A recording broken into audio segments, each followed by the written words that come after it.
Have you ever found yourself in a position where you have no more moves and your only option is to give in and give up?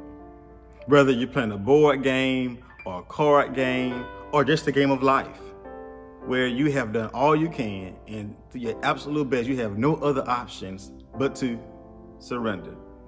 Throw in your hand, throw in the towel, say, I have no more moves left in me. You win the game.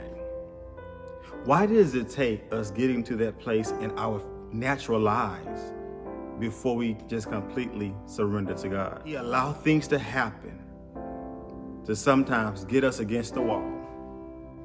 You say, no way, God, I give up. I surrender. Don't wait till your back is against the wall to surrender to God. Surrender today.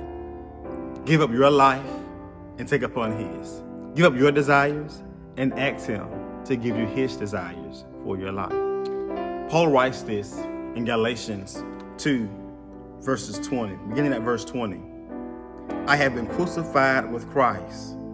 It is no longer I who live, but Christ who lives in me.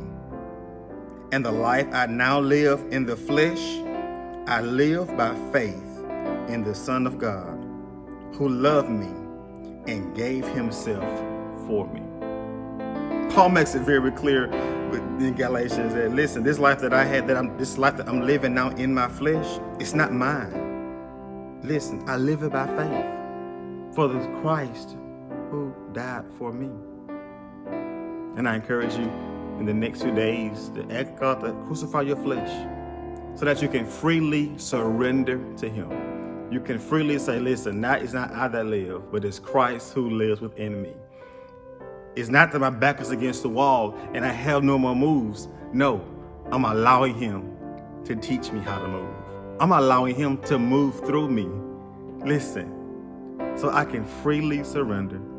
I can freely take my hands off the pieces. I can freely stop trying to figure it out. But let the Christ in me lead me. Surrender today.